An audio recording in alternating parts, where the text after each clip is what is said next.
Hello students, welcome to mathematicals. आज के इस वीडियो में हम फ्रैक्शंस सीखने वाले हैं। तो फ्रैक्शंस होते क्या है ये हम सबसे पहले जान लेते हैं। यहाँ पे देखिए, जब भी आपके पास कोई x अपॉन वाई फॉर्म इस तरह का नंबर होगा, मतलब कि 1/2, 3/2, 4/5, ये सारे नंबर्स को हम कहते हैं फ्रैक्शंस। यहाँ पे ऊपर वाला जो नंबर होता है उसे कहा जाता है न्यूमरेटर और जो नीचे वाला नंबर होता है उसे कहा जाता है डिनोमिनेटर। ये बेसिकली एक डिवीजन का ही फॉर्म है, बस इसे हम फ्रैक्शंस में लिखते हैं। अब अगर आपको फ्रैक्शंस बहुत ही आसानी से समझना है तो उसके लिए हम ये सर्कल कंसीडर कर लेते हैं और इसके हमने 4 पार्ट कर दिए हैं। पहला है 1, 2, 3 और 4। इसका अगर हम एक पार्ट कंसीडर करते हैं तो इसे हम कहते हैं क्वार्टर, या फिर हम इसे कहते हैं 1/4 ऑफ द पार्ट, एक चौथा ही हिस्सा। मतलब अगर हम पहले पार्ट को अगर इक्वेट करेंगे तो वो बन जाएगा 1/4 ऑफ दिस कंप्लीट सर्कल। मतलब ये पूरे सर्कल का वो एक चौथा ही हिस्सा होता है। अब अगर हम पहले और दूसरे की एडिशन अगर करना चाहें, मतलब पहले और दूसरा मिला के कितना होता है ये जानना हो, तो हम ये पूरे सर्कल को अगर हाफ कर दे तो वो होता है पहला और दूसरा हिस्सा मिलाकर, मतलब इसे कहते हैं आधा हिस्सा। और नेक्स्ट आता है पहला, दूसरा और तीसरा हिस्सा अगर हम मिला देते हैं 1 + 2 + 3, तो वो बन जाता है 3/4, मतलब 3/4 पार्ट ऑफ दिस सर्कल। और जब भी हम सारे पार्ट्स को ऐड कर लेंगे 1 + 2 + 3 + 4, तब वो एक पूरा हिस्सा बन जाएगा। मतलब 1 + 2 + 3 + 4 विल बी इक्वल टू 4/4, मतलब होता है 1। तो इस तरह से ये जो रेशोज होते हैं इन्हें कहा जाता है फ्रैक्शंस। तो आज के इस वीडियो में हम फ्रैक्शंस की एडिशन, सब्ट्रैक्शन, मल्टीप्लिकेशन और डिवीजन कैसे करते हैं ये सीखने वाले हैं। तो चलिए अब आगे बढ़ते हैं एडिशन ऑफ फ्रैक्शंस की तरफ। एडिशन ऑफ फ्रैक्शंस में सबसे पहला एक नोट आता है, जो कि है जब भी हमें एडिशन करनी होगी तब दोनों फ्रैक्शंस का डिनोमिनेटर सेम होना चाहिए। मतलब अगर वो सेम नहीं होता है तो उसे पहले सेम बनाना पड़ेगा और बाद में ही आप एडिशन कर सकते हैं। तो चलिए देखते हैं 1/2 + 1/2 की एडिशन कैसे होगी। यहाँ पे 1/2 में 2 हमारा डिनोमिनेटर है और यहाँ पे भी 2 ही है। मतलब इनके डिनोमिनेटर अगर सेम होंगे तो हम डिनोमिनेटर को एक ही बार लिखेंगे और ये जो न्यूमरेटर है इनकी हो जाएगी एडिशन। मतलब 1 + 1 हो जाएगा 2/2 = 1/1। इसे हम 1 भी लिख सकते हैं। इस तरह से आपको फ्रैक्शंस की एडिशन करनी होती है। अब सीखते हैं कि अगर फ्रैक्शंस की एडिशन करते समय डिनोमिनेटर सेम नहीं हुए तो क्या। अब यहाँ पे देखिए, ये दोनों ऑलमोस्ट एक दूसरे के मल्टीपल्स में ही आते हैं। 2 × 2 4 हो जाता है। तो इसके लिए इसको सेम बनाना बहुत ही आसान है। सबसे पहले ये नंबर को ऊपर और नीचे 2 से मल्टीप्लाई कर लीजिए। मतलब 2/2 × 1/2 + 1/4। देखिए ये 2 और 2 कैंसिल हो जाता है, मतलब 1/2 ही बचता है। इसकी वजह से हम ये एडजस्टमेंट कर सकते हैं। अब ये बन जाएगा 2/4, क्योंकि मल्टीप्लिकेशन ऑफ फ्रैक्शंस में एक बात ध्यान में रखनी होती है, न्यूमरेटर और न्यूमरेटर की मल्टीप्लिकेशन होती है और डिनोमिनेटर की भी मल्टीप्लिकेशन होती है। लेकिन ऐसा एडिशन और सब्ट्रैक्शन में नहीं होता है। यहाँ पे डिनोमिनेटर कॉमन कंसिडर किया जाता है और न्यूमरेटर की ही सिर्फ एडिशन या फिर सिर्फ सब्ट्रैक्शन होती है। अब इन दोनों की मल्टीप्लिकेशन अगर हम करेंगे तो 2 × 1 2 हो जाएगा और 2 × 2 हो जाएगा 4 + 1/4। तो ये होता है 2 + 1 3/4। तो इस तरह से आप अगर डिनोमिनेटर सेम नहीं है तो आप उसे कर सकते हैं, अगर वो मल्टीपल्स में हो तो। लेकिन अगर वो एक दूसरे के मल्टीपल्स में नहीं आते हैं तब क्या करेंगे, जैसे कि यहाँ पे है 3 और 4, तो यहाँ पे हमें एक लीस्ट कॉमन डिनोमिनेटर ये टर्म ढूंढनी पड़ती है। अभी के लिए हम ये जान लेते हैं कि इन फ्रैक्शंस की एडिशन हम कैसे करेंगे। तो यहाँ पे 3 और 4 का एक सबसे छोटा मल्टीपल ढूंढना पड़ेगा। मतलब कि 3 × 4 क्या होता है 12 और 4 × 3 क्या होता है 12। मतलब 4 के टेबल में कोई ऐसा नंबर ढूंढिए जो कि 3 के टेबल में भी आता है। मतलब 3 × 4 होता है 12 और 4 × 3 होता है 12। तो अगर हम यहाँ पे 4 से मल्टीप्लाई करेंगे 1/3 को और डिवाइड भी कर देंगे, प्लस 1/4 को हम 3 से मल्टीप्लाई और डिवाइड करेंगे, तो ये बन जाएगा 4 × 1 4/4 × 3 12 प्लस 3 × 1 3/3 × 4 12 डिनोमिनेटर की टर्म कॉमन और 4 + 3 हो जाता है 7। तो इस तरह से आप 1/3 + 1/4 का फ्रैक्शन का एडिशन बहुत ही आसानी से कर सकते हैं। अभी मैं आपको ये जो थर्ड टाइप है इसके लिए एक एग्जाम्पल दूंगा जो आपको वीडियो को पॉज करके सॉल्व करना है। तो यहाँ पे आपके लिए एग्जाम्पल है 1/2 + 1/3। तो जल्दी से वीडियो को पॉज कर दीजिए और इसका सॉल्यूशन फाइंड आउट कीजिए। तो क्या आपको सॉल्यूशन मिल गया है? अगर नहीं मिला है तो आप देख सकते हैं कि इसे कैसे फाइंड आउट करेंगे। तो सबसे पहले 2 के टेबल में कोई ऐसा नंबर ढूंढिए जो कि 3 के टेबल में भी आता है। तो 2 1s are 2, 2 2s are 4 और 2 3s are 6। ये जो 6 है वो 3 के टेबल में भी आता है, 3 2s are 6। तो यहाँ पे हम क्या करेंगे कि 1/2 को 3 से मल्टीप्लाई और डिवाइड करेंगे, प्लस 1/3 को 2 से मल्टीप्लाई और डिवाइड करेंगे। तो इस तरह से 3 × 1 बन जाएगा 3 और 3 × 2 बन जाएगा 6, प्लस 2 × 1 बन जाएगा 2 और 2 × 3 बन जाएगा 6। अब डिनोमिनेटर कॉमन है और न्यूमरेटर्स की हो जाएगी एडिशन, मतलब 3 + 2 = 5/6। तो इस तरह से 1/2 + 1/3 का भी हमने एडिशन सीख लिया है। तो चलिए अब आगे बढ़ते हैं सब्ट्रैक्शन ऑफ फ्रैक्शंस की तरफ। सब्ट्रैक्शन के लिए भी हमें सेम ही नोट फॉलो करना है, जो कि है denominators of both the fraction should be same. मतलब जो उनका नीचे का नंबर होता है फ्रैक्शंस का वो सेम होना चाहिए। यहाँ पे भी आप देख सकते हैं 1/2 1/2 इन दोनों का बेस नंबर सेम है, मतलब डिनोमिनेटर सेम है। तो 1 - 1 न्यूमरेटर में हो जाएगा और जो डिनोमिनेटर है वो हो जाएगा कॉमन। 1 - 1 होता है 0/2, मतलब कि 0। अब नेक्स्ट आता है 1/2 - 1/4। तो 1/2 - 1/4 जिस तरह हमने एडिशन के लिए सॉल्व किया था उसी तरह यहाँ पे भी करेंगे। सबसे पहले 1/2 को 2 से मल्टीप्लाई और डिवाइड करेंगे और फिर वो बन जाता है 2/4 - 1/4, जो कि होगा 2 - 1 1 और अपॉन में कॉमन 4।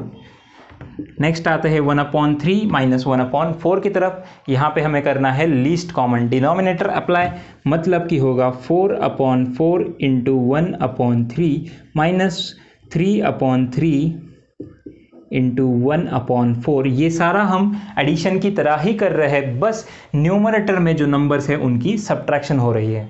अब होगा 4/12 - 3/12, मतलब 4 - 3 होता है 1/12। तो ये तो हो गया सब्ट्रैक्शन। लेकिन अगर कभी कभी ऐसे हो जाए कि आपको लीस्ट कॉमन डिनोमिनेटर निकालने नहीं आ रहा है, तब आप क्या करेंगे? तब हम करते हैं क्रॉस मल्टीप्लिकेशन। तो चलिए देखते हैं क्रॉस मल्टीप्लिकेशन होता क्या है। तो सबसे पहले ये जान लीजिए कि क्रॉस मल्टीप्लिकेशन ये सिर्फ एडिशन या फिर सब्ट्रैक्शन के लिए ही यूज़ किया जाता है। मल्टीप्लिकेशन ऑफ अ फ्रैक्शंस और डिवीजन ऑफ अ फ्रैक्शंस में ये हम यूज़ नहीं करते हैं।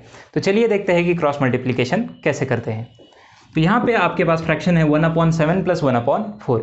अगर आप इसे लीस्ट कॉमन डिनोमिनेटर की मेथड से सॉल्व करना चाहेंगे तो आपको मिलता है 7 5s are 35 और 5 7s are 35। दोनों के टेबल में 35 कॉमन है, तो आप यहाँ पे 35 डिनोमिनेटर में एडजस्ट करके न्यूमरेटर्स की एडिशन कर सकते हैं। लेकिन अगर आपको ये 35 वाला लीस्ट कॉमन डिनोमिनेटर पता नहीं है या फिर आपको निकालने नहीं आ रहा है, तो आप क्या करेंगे? तो आप करते हैं क्रॉस मल्टीप्लिकेशन। यहाँ पे हम सबसे पहले ये 5 से इधर वाले 1 को मल्टीप्लाई करते हैं, फिर ये 7 से इधर वाले 1 को मल्टीप्लाई करते हैं और बाद में डिनोमिनेटर में इन दोनों की भी मल्टीप्लिकेशन कर देते हैं। तो यहाँ पे हो जाता है 1 × 5 प्लस 1 × 7 अपॉन 5 × 7 या फिर 7 × 5। तो इस तरह से आप क्रॉस मल्टीप्लिकेशन कर सकते हैं। क्योंकि इसे क्रॉस मल्टीप्लिकेशन इसलिए कहा जाता है क्योंकि हम इसे क्रॉस में मल्टीप्लाई कर रहे हैं। देखिए 1 और 5, 7 और 1, इसलिए इसे कहते हैं क्रॉस मल्टीप्लिकेशन। अब आता है 5 × 1 5 प्लस 7 × 1 7 अपॉन 7 5s are 35। तो ये बन जाएगा 12/35। अगर आप इसे लीस्ट कॉमन डिनोमिनेटर मेथड से भी सॉल्व करेंगे तो भी आपको यही आंसर मिलेगा। अगर नहीं भी मिलता है तब भी आप इसे थोड़ा सा सिंप्लीफाई कर सकते हैं और सिंप्लीफिकेशन के बाद आपको यही आंसर मिलेगा। तो चलिए एक और एग्जांपल मैं आपको देता हूं क्रॉस मल्टीप्लिकेशन के लिए। वो आपको सॉल्व करना है वीडियो को पॉज करके, और हम बाद में चेक करेंगे कि आपका आंसर सही है या नहीं। तो आपको करना है 1/6 प्लस 1/7 के लिए। तो क्या आपको सॉल्यूशन मिल गया है? अगर नहीं मिला है तो देखते हैं कि इसका सॉल्यूशन कैसे आएगा। तो यहाँ पे सबसे पहले हम क्रॉस मल्टीप्लाई करेंगे 1 इंटू 7, फिर 6 इंटू ये 1, और बाद में 6 और 7 को एक दूसरे से मल्टीप्लाई कर देंगे डिनोमिनेटर में। तो यहाँ पे बन जाएगा 1 इंटू 7 प्लस 6 इंटू 1 अपॉन, आप यहाँ पे 6 इंटू 1 या 1 इंटू 6 भी लिख सकते हैं, बाद में 7 इंटू 6 या फिर 6 इंटू 7 डिनोमिनेटर में आ जाएगा।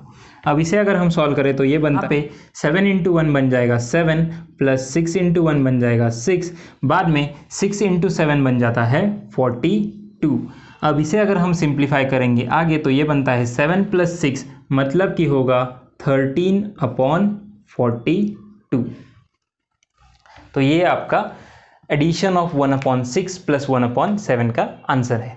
इसी तरह से आप सब्ट्रैक्शन भी कर सकते हैं, बस यहाँ पे जब हम ये एडिशन वाली साइन देते हैं उसे आपको करना होगा माइनस, और आपको क्रॉस मल्टीप्लिकेशन से सब्ट्रैक्शन के भी प्रॉब्लम सॉल्व करने आ जाएंगे।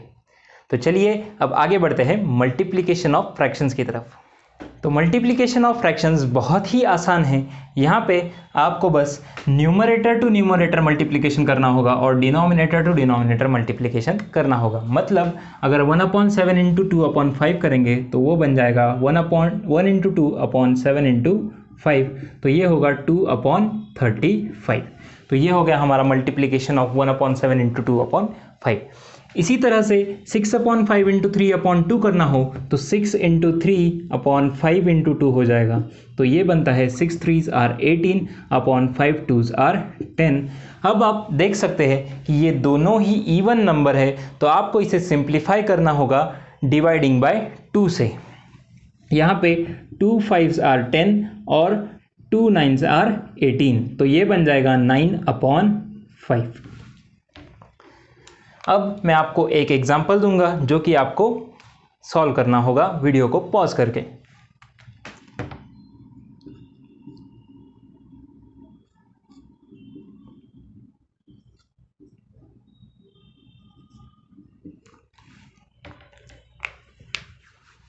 तो क्या आपको इसका आंसर मिल गया है? अगर नहीं मिला है तो देखते हैं कि इसका आंसर कैसे आएगा। यहाँ पे 2 इंटू 12 करना पड़ेगा न्यूमरेटर में, मतलब कि 12 इंटू 2 अपॉन 5 इंटू 3 होगा डिनोमिनेटर में। सो 12 इंटू 2 होता है 24 और 5 इंटू 3 होता है 15। तो इस तरह से आप मल्टीप्लिकेशन करके फ्रैक्शंस का आंसर निकाल सकते हैं। अब आप यहाँ पे एक और चीज़ देख सकते हैं कि 24 और 15 इसे हम 3 से डिवाइड कर सकते हैं, क्योंकि 24 भी 3 के टेबल में आता है और 15 भी आता है। तो हम इसे अगर 3 से सिंप्लीफाई करें तो ये होगा 3 5s are 15 and 3 8s are 24, मतलब कि 8/5 ये हमारा आंसर होगा 12 इंटू 2/5 इंटू 3 के लिए, या फिर 12/5 इंटू 2/3 के लिए। तो इस तरह से आप फ्रैक्शंस का मल्टीप्लिकेशन कर सकते हैं। अब हम आगे सीखेंगे फ्रैक्शंस का डिवीजन कैसे करते हैं। डिवीजन, तो डिवीजन करने के लिए आपको एक छोटी सी ट्रिक इस्तेमाल करनी होगी। तो देखते हैं कि वो ट्रिक क्या होती है। तो यहाँ पे हमने फ्रैक्शन का डिवीजन कंसीडर किया है 1/3 डिवाइड बाय 6/5। तो इसे हम थोड़ा सा सिंप्लीफाई करेंगे और इसे हम मल्टीप्लिकेशन के फॉर्म में लिख देंगे। कैसे? तो वो होगा 1/3 एज इट इज़ इनटू ये जो 6/5 है उसे हम उल्टा कर देंगे, मतलब कि 5 ऊपर और 6 नीचे, तो ये बन जाएगा रेशो 5/6। और अब बहुत ही आसानी से आप मल्टीप्लिकेशन ही यूज़ करके डिवीजन ऑफ फ्रैक्शंस सॉल्व कर सकते हैं। यहाँ पे होगा 1 इंटू 5 5 और 6 इंटू 3 18। तो ये हो गया हमारा डिवीजन ऑफ फ्रैक्शन 5/18, 1/3 बाय 6/5 के लिए। अब आगे देखते हैं 7/4 डिवाइड बाय 3/2 के लिए कैसे होगा।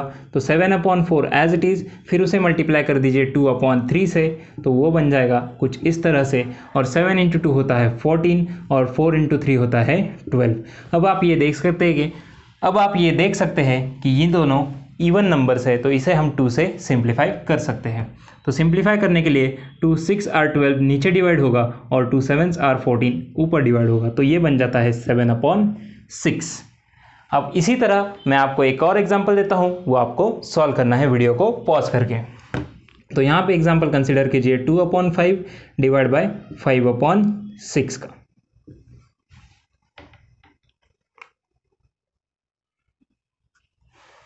तो क्या आपको आंसर मिल गया है? अगर नहीं मिला है तो आप देख सकते हैं कि इसका आंसर कैसे आएगा। 2/5 एज इट इज़ रह जाता है और हम डिनोमिनेटर का जो फ्रैक्शन है उसे हम उल्टा कर देते हैं और उसे करते हैं हम मल्टीप्लाई, मतलब 6 आ जाएगा न्यूमरेटर में, 5 चला जाएगा डिनोमिनेटर में। अब हम इसे मल्टीप्लाई करेंगे, 2 × 6 इज़ 12 और 5 × 5 इज़ 25। तो ये हमारा आंसर है 2/5 / 5/6 के लिए। तो इस तरह से आप बहुत ही आसानी से फ्रैक्शंस के नंबर को सॉल्व कर सकते हैं। तो अगर आपको ये वीडियो पसंद आया है, इस वीडियो को लाइक और शेयर कीजिए और चैनल को सब्सक्राइब कीजिए।